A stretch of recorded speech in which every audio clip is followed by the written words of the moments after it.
Hey guys, this is TheOcarinaMaker, and I'm going to make this video to address a lot of questions people have been having. First is, what HUD do I use?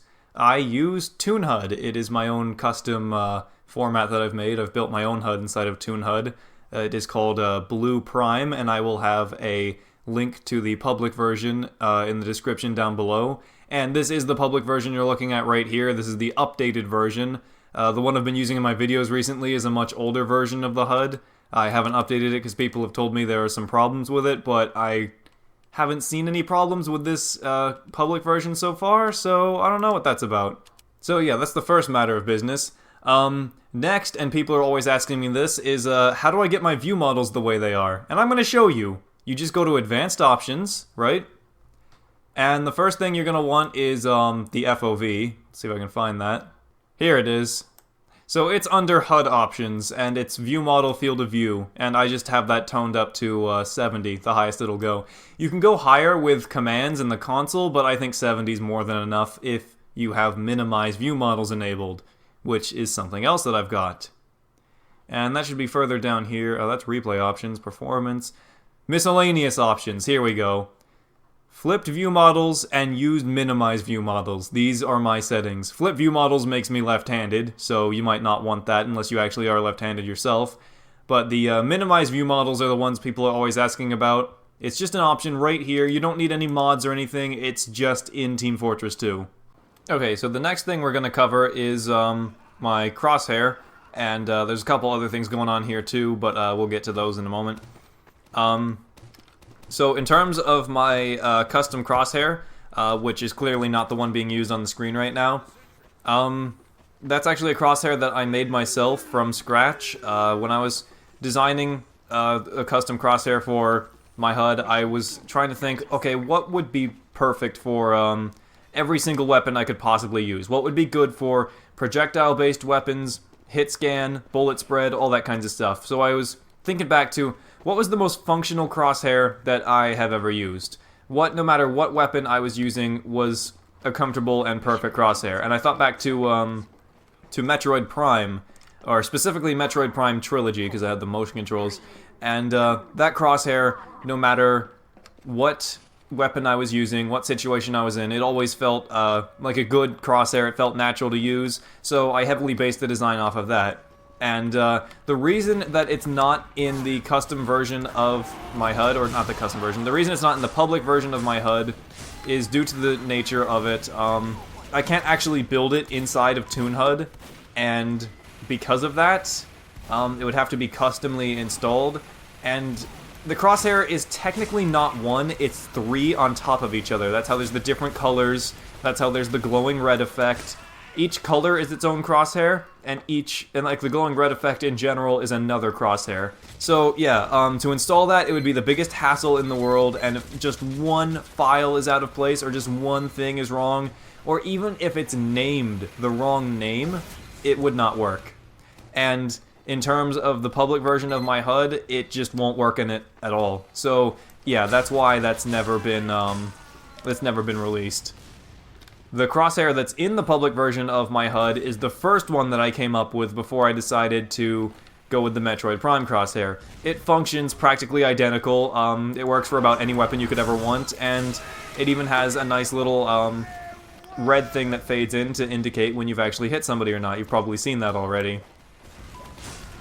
There it is. It's got the exact same fade transition as my actual Crosshair that I use in my videos. So I thought this would be a good second to it, especially since, while a lot of people have expressed that they really like my Crosshair, others have said they absolutely despise it, but they like my HUD. So even if I could put it in the custom HUD, I wouldn't know if I would want to do that anyway, just for the fact that it is kind of a weird Crosshair to get used to.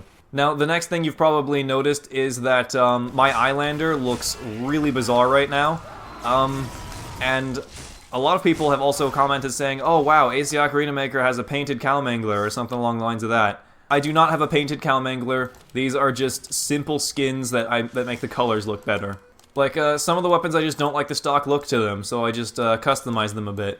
And the reason you never really see these is because I don't go on community servers all that often. I'd really like to start getting into that a bit more once I'm done with casual. But For the meanwhile, yeah, you've barely seen any of these because I barely have used them. Oh, and a side note for the custom skins, I'm not going to include a link in the description to each and every one because that would take forever because I've got quite a few of them. They're all on Game Banana though, they're all pretty easy to find. They each have their own installation instructions, some are vastly different than others. Note to point out is that if you have a custom model instead of just a retexture like all of mine are, if it's a custom model, it will not work in SV Pure at all. It will make the weapon completely invisible, it could break the animations, or altogether it could crash you to your desktop. The only way to get them working in SV Pure is to have them just be reskins, and even then in SV Pure it'll just look like a regular weapon. But at least then your weapons actually show up and you're not suffering for it. Before I get killed, by the way, there's another thing people have been asking is, Ace, what settings do you use to make your demo man have 2 eyes instead of 1 for the killstreak effect? And, you might be a little disappointed here. There I have 2 emerald eyes, obviously, but, this is not just a killstreak effect. My charge and targe is a professional killstreak charge and targe. Yeah, it's not actually the Eyelander, it's the targe. The, charge and targe is a professional killstreak, Emerald Green Flame or whatever it's called, right?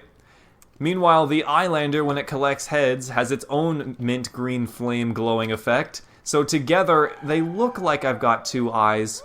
But in reality, one is on the Targe and the other's on the Eyelander. And the Eyelander is not an actual killstreak effect. This is the ghostly eye that appears just with any head-taking weapon. Or does the golf club actually have that show up? I don't know. Is the golf club haunted? Does it say heads? Does it give you that weird effect? That's a good question. I've never used that thing. I know the horseless headless horseman's head taker does. Now, the next thing I'm going to talk about are the custom animations, and it might be really hard to notice for the demo night specifically that there's any custom animations here, but I'll tell you once this round's over. God dang. Did I forget to put these on normal? Are these bots on easy? Because this is just a sad display. Okay, so there I was drawing my sword. Let me go ahead and switch to my grenade launcher and my sticky launcher. You can see it's basically like the stock animations, but like with way more flair and animation to them.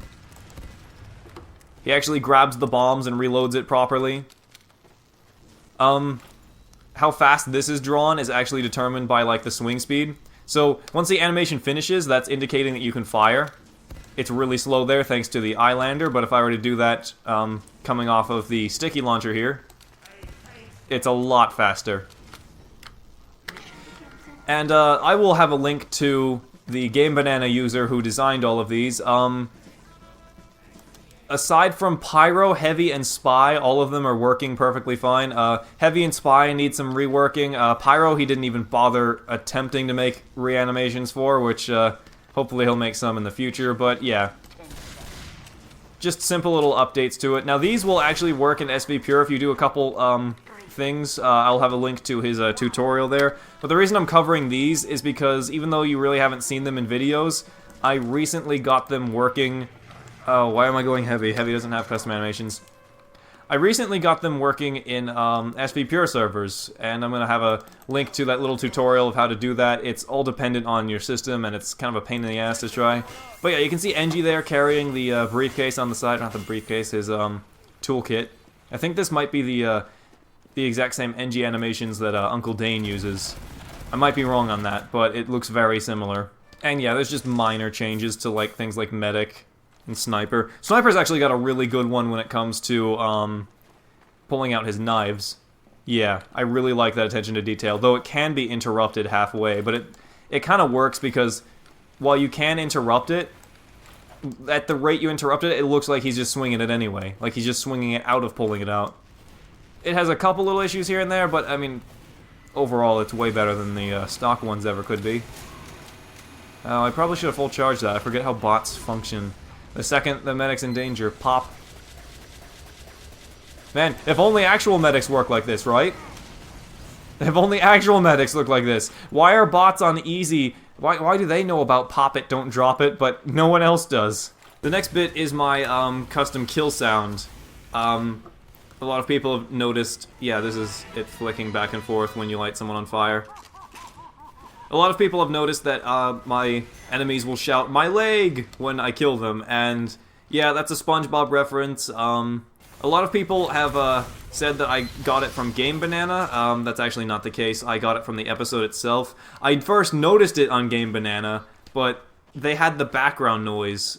They had like SpongeBob's footsteps, or there'd be characters talking in the background, or just the regular background music and noise. So I took it from one of the earlier episodes where they used that joke, because there wasn't a lot of background noise, and I just digitally removed a lot of the noise. Not all of it, because that would be impossible, but most of it, to the point where you can't hear the noise in-game. All you hear is my leg, because it's been amplified so much compared to the background noise, and a lot of that has been removed.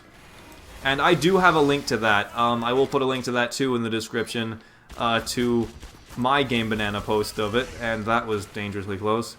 Only other thing I can think of is people ask what I use to record.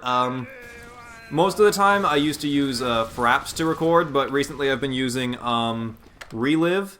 It is it's a recording software that comes with Radeon cards, and I for some reason can't click out of that. There we go.